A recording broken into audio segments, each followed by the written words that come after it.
On ESPN Plus, I'm Dan Thomas. Lots to get through today. Don Hutchinson with us a little later on to reflect on what proved to be a terrible day for Antonio Conte's Inter. Meanwhile, Stevie here to reflect on what happened in the Premier League. Plus, Stefano Fusaro takes inside the bubble in MLS and how the players are keeping themselves occupied.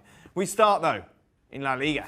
Real Madrid still 4 points clear at the top of La Liga table after a 1-0 victory over Athletic Bilbao. However, Barcelona trying to make a fight of it. They beat Villarreal 4-1 at the Camp Nou today, and it's in Catalonia that we start as we welcome in Ali Moreno and Frank Leboeuf to the show. Ali, sometimes my job is very easy because the most obvious question after that Barcelona performance is, why don't they do that every week? Well, and I'm sure that that's a question that every hardcore Barcelona fan is asking themselves right now. Now, here's the thing. While people are going to jump on very quickly on the idea of attacking in the final third and the place interchange between the two of them, when Luis Suarez showed to hold the ball up, then Griezmann was running beyond him, and you're thinking, well, yes, how come you haven't done this more often? And the truth is, it changes the dynamic of the team. And against a team like Villarreal, it worked because Villarreal lends itself to Barcelona playing the way that they want to play. Villarreal is not a team that's going to get on your face. It's more of a possession team, a lot like Barcelona. And Barcelona, a better version of Villarreal at that. And so today it was perfect. Today it was great. And today you saw from Antoine Griezmann the potential of what he could be at Barcelona. He just hasn't shown a lot of that for long periods of time this season. Some people will point to the position. I'll point to the fact that there's been times in which we have seen a Antoine Griezmann that has lacked confidence. Somewhere in the middle is the true Barcelona. But today is not a reflection of what Barcelona has been throughout the course of the season. Do you agree, Frank? I do agree, but if I can add something, is the game that Sergio Roberto had also to compensate the position of the three. Because in fact, they play at two at front, which is maybe the first time of the season that we see that, and it's why maybe Griezmann was comfortable. Messi could play wherever he wanted, like he always do, but I agree with Ali. He tried to play with Griezmann, and his will has been a real success tonight, and we saw some wonderful moves between the two, or between the three with Suarez. But I wanna really emphasize the work of Sergio Roberto before he was moved on the right side, but when he played on the left side to compensate and defend well and help the three to be able to do whatever they wanted. So the question is why, if Keke Setien is able to make that decision, but only 4 games before the end, why he didn't do that before? Why he needed to be questioned by Griezmann's father if he was driving the truck or not?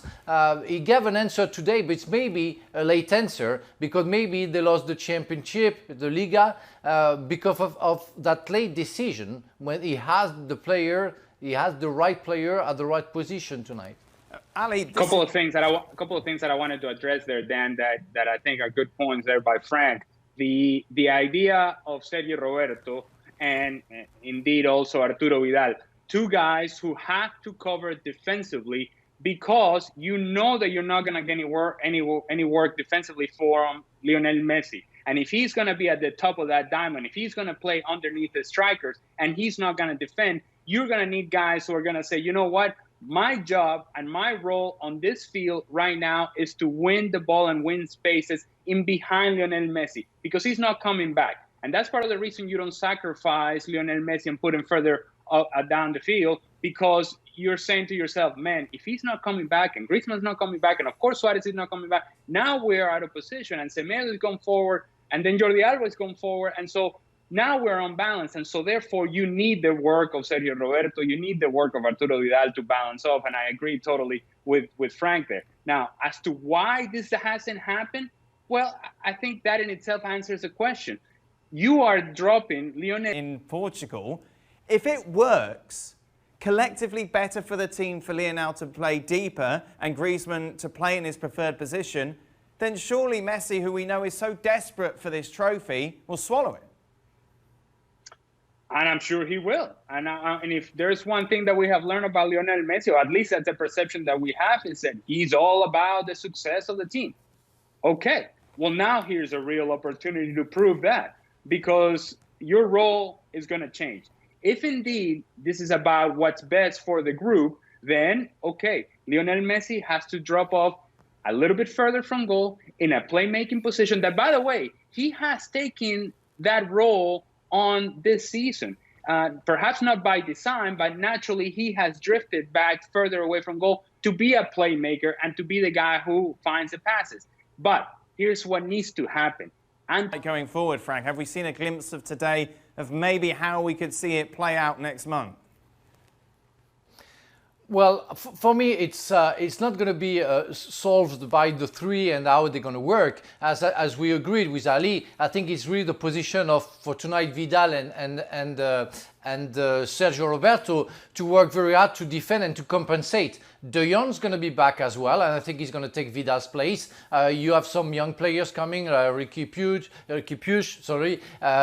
who work hard and every time comes create something good. Rakitic can help somehow. I think it's going to work. It has to work, because it's been shown today that the only way that Barcelona is back to, we'll say, what we used to see. And I don't think it's going to be a real problem to see Messi a little bit behind the two others, because tonight he scored a goal. It was denied by offside from Vidal, I think, and he hit the post with a free kick. So he's going to be there. He's going to score penalty. He's going to score all the goals. But everybody has to understand, for the best of Barcelona, especially if Messi wants to win the Champions League with his teammates, that he has to do that. And they have to play at front with Suarez and Griezmann, because it worked today and it was the evidence of a great future for them. This was a must-win game, of course, for Barcelona, as earlier in the day, Real Madrid managed a 1-0 victory away against Athletic Bilbao. Once again, with Real Madrid,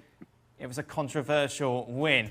Let's start with what Ilkay Muniain had to say. This is the Athletic Bilbao forward saying, we've seen how things have gone in recent weeks, depending which team it is. Some penalties are given. Let everyone reach their own conclusions. Iñaki Williams putting out a tweet as well, putting a penalty that he felt Athletic Bilbao should have had. Let's start off with the Real Madrid penalty that was given that proved to be the difference. Right decision, Frank? Yes, for me it's the right decision, because I think it's a penalty for me. Now, moments after that, but Athletic Bilbao felt that they should have... Here's the thing, if you're an Athletic Bilbao fan, and by extension a Barcelona fan, you're looking at this and you're saying, wait a minute, so Marcelo gets stood on and stepped on, that's a penalty. But then Sergio Ramos, whether he means it or not, whether it's fortuitous or not, he steps on Raúl García and VAR doesn't take a look at that. Every part of you as a fan is going to say, wait a minute, what's going on in here? What's this all about? Why are we favoring Real Madrid? To me, it's once again VAR not being used and implemented the way it should. It was correct in the Marcelo call, and it was a penalty for Real Madrid. But at the very least, they should have taken a closer look at what this play was with Raúl García and Sergio Ramos, because there's no doubt that Sergio Ramos steps on the player. And if one step is a penalty on one 18-yard box, then it should be a penalty on the other 18-yard box. So a couple of points that have been brought up. The first being it was accidental from Sergio Ramos, Frank. Yes, of course, it can be accidental, but I think it's from the defender when Marcelo is stamped on his foot, is also accidental. So both are free decision. I don't know if they love Real Madrid. That's not the question. They are making so many mistakes that is completely insane. That is insane in that level. Just check the VAR and maybe you will see that Ramos did the same thing that the defender, and I forgot his name, on Marcelo. So it's penalty on both sides. That's it. Sergio Ramos said, it's true that I stepped on Raúl García, but he's behind me and I didn't see him. The ball is not in play. I don't think it's anything, Ali. Stupid. Sergio, stupid. I love you, bro. I love your beer and the man bond. I love everything about you, but you're wrong. Because that's no excuse. The fact that you don't know he's there is no excuse. It's your responsibility to be aware of your surroundings as a defender. You can't just step on players because you don't know that they're there. The truth of the matter is that first of all, Sergio Ramos is too good of a defender to not know that Raul Garcia is behind him. His experience and his ability to see the field will let him know what his surroundings are and what is around him. And so, therefore, that's an argument that has no validity whatsoever. And even if he doesn't know and he steps on the player, it's still his responsibility, still a foul, still should have been a penalty. It wasn't, though, as if the ball was being crossed in at the time, Ali. It was faffing around outside the box. Does that make any difference? Dan, I don't know if this is the moment in which you take that Barcelona jacket that you have and just take it off and just showcase your Real Madrid jersey. But the truth is that there is no excuse for Sergio Ramos to just step on a player, whether it's an accident or not. As Frank just very eloquently said it, and he put it, you can't just go around kicking people on the field, even if the ball is not anywhere around you. That's unacceptable. That is a foul. That is foul play, and therefore it should have been a penalty. There's no doubt about that. And if VAR had indeed gotten involved correctly, there is no doubt that this step on Raul Garcia should have been a penalty. Andújar Oliver, former La Liga referee, says, Frank, Ramos stomping on Raul Garcia is involuntary. It is not a penalty. Yeah, but that's stupid. That's very insane what I hear. Because I think that the defender of on Marcelo's fault didn't do it on purpose as well. It was accidental. Yes, thank you. He didn't do it on purpose. So it was a mistake. He had the ball on top of it. But the ball was just there, wasn't it, Frank? Does the fact the ball was there in the box that make any difference? Yeah, but the thing is, Raul Garcia cannot be after in the cross because he's on the floor. Because he's been stamped on his foot by Ramos. So you can find anything that you want. There is a foul on Marcelo because that's stupid what the defender did it, and he should have kicked the ball away, but not protect it and make an obstruction. But when Ramos stamps on Raul Garcia, wherever the ball is, you're not allowed to stamp on some player's foot anywhere on the field. He didn't see him, Frank. He didn't know he was there. Yes. As Ali said, Sergio Ramos is maybe the best defender in the world. He knows where Raul Garcia is. And I know that guy is so clever that maybe he might have done that on purpose. What does your cat... Did we just see your cat in shot, Frank? What does he think about it all? My cat, they said that's a tricky stamp from Ramos. He should have been red carded. Regardless of whether or not it should have been a penalty, at the other end we saw Sergio Ramos convert his 22nd consecutive penalty. This is quite something big. A couple of things I always think with Ramos was that big miss that he had against Bayern Munich those years ago in the Champions League, Frank. And today you had all the fighting that was going on outside the box. It seemed to take an age for him to take the pen, but once again it was unstoppable. Yeah, it's really amazing. I mean, I used to, I was a penalty taker, and I know the pressure that you have, especially on games like that, where you know that if you win, you might win the title, and you have nobody, or it's a real sign. I mean, you know that I'm fan of Sergio Ramos, the way he works, the way he defends. Even if he makes lots of fouls, but the way he kicks penalties is a real art, and I'm very, very impressed. Mentally, Ali, I couldn't cope with that. I'd start crying, running on the run-up. Mentally, you know the pressure's on you. You know all eyes are on you as a Real Madrid captain. Your one chance probably to win the game, and it delivers time after time. Part of that, Dan, is that he wants to be in that position. It's the basketball player who wants the ball at the end of the game because he wants to make the game-winning shot. It's that guy. It's the guy who wants all the eyes and all the pressure and everybody looking at him. And that is the reason as to why I look at Sergio Ramos. And there's no doubt in my mind that he is the face of Real Madrid. Whether you think of Gareth Bale and you think of Eden Hazard or Karim Benzema, some of the other players that this team has that are also big-name players. The face and the personality of this team is Sergio Ramos. And the way that he plays and the way that he wins is the way that this team wins. It's tough. is physical, is 50-50 challenges, is doing what you need to do in order to get 3 points. And you see that time and time again from Sergio Ramos. You have seen it over the course of his career. And currently you're seeing it with some consistency from Real Madrid. It's a team that has a lot of talent. It's a team that can pass the ball around. But over the last couple of games, they have said, you know what, we're going to fight our way through this. And they have been very successful. You've asked me time and time again that whether this team needed to be perfect from the restart in order for them to have a chance to win the title. Well, they have been perfect. They have held their end of the bargain. Barcelona has not. The final question, completely off topic. Would playing in that beard not get in the way, Frank? That's hot. What? Excuse me. I don't want to answer to that question. I mean, I don't know where it comes from. Well, you know, no, it's not just a genuine question. It's blooming hot in Spain. You got a big beard in your face running around everywhere. As a man who couldn't grow that sort of beard. It's okay, you know.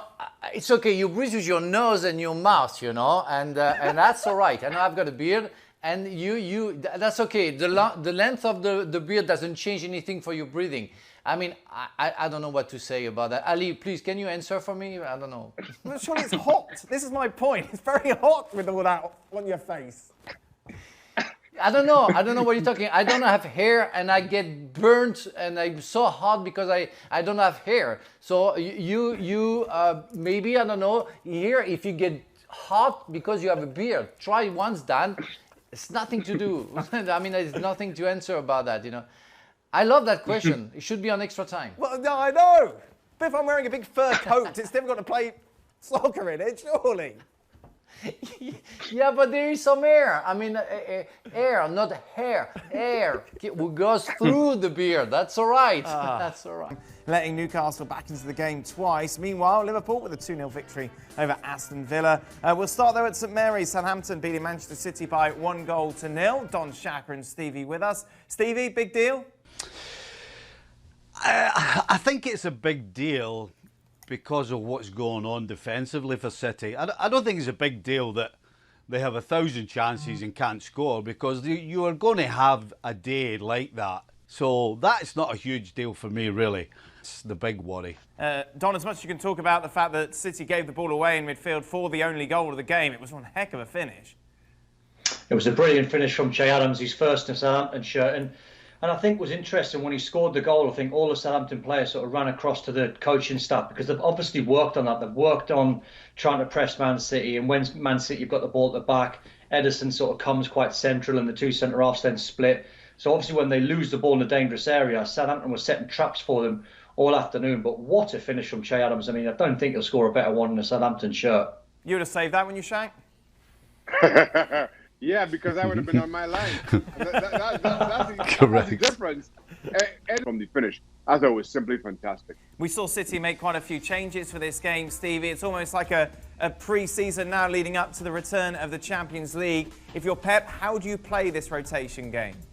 I think you just keep doing what you're doing. I think when it comes to the FA Cup semi-final, you have to put your best team on the park, because I think it's important with the Champions League coming up that they just continue to play. And if they get knocked out of the FA Cup, it means they're going to have a couple of weeks off somewhere along the line before they play Real Madrid. So I think that's important. But no, listen, with the possession and the way they played today, and you think of the changes that he made, and then when you can bring people like De Bruyne on and Foden, I mean, regardless of who he plays, they're a team that nobody wants to play against. How concerned, though, would you be about Gabriel Jesus' form, Don? I've got him in my fantasy team. I just don't know. I just can't drop him because I think he's going to score at some stage, surely, with Kun Aguero injured. Yet since Aguero has gone off, Jesus has started, he hasn't scored. No, I think he's one of these footballers where I think you'd give him a lot of time, because you know that his attitude is good, he's infectious the way he closes down. Everything about his game is really good. But for a centre forward, when you're trying to replace Aguero, you know, one of the Premier League's best ever strikers, he's not on that level. He might even get to that level, but doesn't make him a bad player. But you can see the more the game went on today, he actually didn't even want half the chances. We've all been there when we were having a bad game, whether it's Shaka in goal or Stevie or myself. You know, when you're having a dip in form, you know, you just need a tap in. You just need something to go for you. And I think he's a streaky striker. What he is when he scores, I think his confidence levels will come back extremely high very quickly. But at the minute, you can actually see in his body language he's going through one. City confident Aguero will be back for the Champions League. If he's not, though, Shaka, how much of an obstacle could this be for City going forward in this tournament if Jesus starts? I think it's huge. We've said this. I don't think he's the replacement for Kun Aguero. And listen, that's a big pair of shoes to fill for anybody.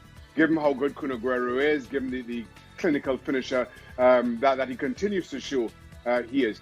But Gabriel Jesus just isn't that. And he goes through real peaks and troughs. The trouble is the peaks are just too short. The troughs are a little bit too long. And Don is right. He's infectious. He works hard. But he's just not the kind of finisher that City needs to go far in the biggest competition in European football, where chances are at a premium. When chances are at a premium, you need the instinctive finishing of Kun Aguero. You can't rely on Gabriel Jesus having a good day, because those are becoming too few and far between. Is that harsh, Stevie? No, not at all. And it's unfortunate, whether it's Jesus or anybody else that steps on the field and trying to replace Aguero, you're going to be compared, and there's no other way to go to say it than the truth. And what Shaka said is spot on. You know, he does not do the things that Aguero does, and he's not as smooth as Aguero. I mean, again, I'm sitting here comparing him again because it's impossible not to. He's just, there's not too many people that can replace Aguero, let's be honest. But the one thing we do know is that Jesus isn't going to do it. Meanwhile, Liverpool bouncing back after that defeat midweek against Manchester City to defeat Aston Villa by 2-0. Stevie, what do we say about this game?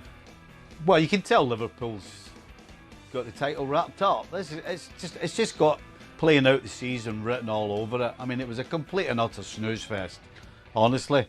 I barely woke up to see the goals, but I mean, as much as everybody keeps saying the gym with no atmosphere whatsoever, and then you've got to play a game of football. I mean, you talk about sucking the air out of the balloon. That's exactly what happens. As soon as you walk on the field, you got nothing to play for. You wait till they break the record, Steve will be like, yes, this is one of the proudest days in Liverpool's history. Shaka, do you agree? Like, as a player... Hey, no, here's the thing. You don't realise, you really don't realise that it's not until you're finished. All right. Ignore them, Stevie, they're being mean. Carry on. I thought it was you. No, it's them. Oh, it was. No, the thing is, it's not until later on when you're finished, then you actually, somebody goes, oh, by the way, you were in the team that did this and did that, and you go, oh yeah, that's great. You don't think about that at the time. Do you agree, boys? It's the media who care more about records than the players? And listen, I think the media and the fans would care a whole lot about that. But Stevie's right. As players, you don't. And listen, now, I've not won a title, as you well know, Dan, but I've been in teams with nothing to play for at the end of the season. And as your manager tries to get you for those games, 15 minutes in, you've had enough, and it's time to go. I sense exactly the same from Liverpool right now. Shaka, 15 minutes in, what have you done during that time? Just stand in goal. You don't even have to run around. I'm talking about generally, Dan Thomas. Just generally. Don, you agree? Yeah, I think so. I mean, I just wonder, thinking outside the box, I mean, I know what Jurgen Klopp said before the game when he said he's going to try and play his strongest side from now at the end of the season. But I just wonder if he might be, forget about the points total, forget about certain records. I just wonder, thinking outside the box, can he not rest the majority of his main players? Because he's in a position where City are still in the Champions League. A lot of the teams in the Premier League are fighting for Champions League spots and Europa League spots. Liverpool have got the league title. Can he not rest the majority of players and make sure they get a head start on everyone else come the summer or come when the season starts in September, and give them a real good rest rather than playing them every single week? Just blood some of the youngsters, give some of them their Premier League legs, and it might serve them well for the start of the season. Meanwhile, let's just move away from the action that we saw today, and rumours are continuing to snowball regarding Kai Havertz and the possibility of him moving away from Bayer Leverkusen, of course heavily linked to Bayern Munich, but also Chelsea. as well. We know you and your sources, Don. What are you hearing? Well, I'll ring David Moyes tomorrow and see if he can afford him. Probably not. Moyes will definitely text me back, and I'll definitely text Jody Morris and Frank, and they will probably text me back after about 1,000 texts that I send them. But listen, I think everyone in the Premier League would want him. I think that includes Man City, that includes Liverpool, certainly would include Chelsea. I think Chelsea have got more pressing issues. If I'm honest, I think if I was in Frank Lampard's shoes, I'd be looking at the best centre-halves in Europe rather than more firepower. But certainly, I love Kai Havertz. I've been watching him for a long time, and every time I watch him, I just see a superstar, see stardust in him. The game comes easy. He's got great height, great balance, gets goals, he gets assists. You know, for one that's really young, he looks like the finished article. But as Don says, if you're Chelsea, Shaq, you've got a lot of firepower there already. You need defence, maybe you need a new goalkeeper. That should be your priorities ahead of Havertz?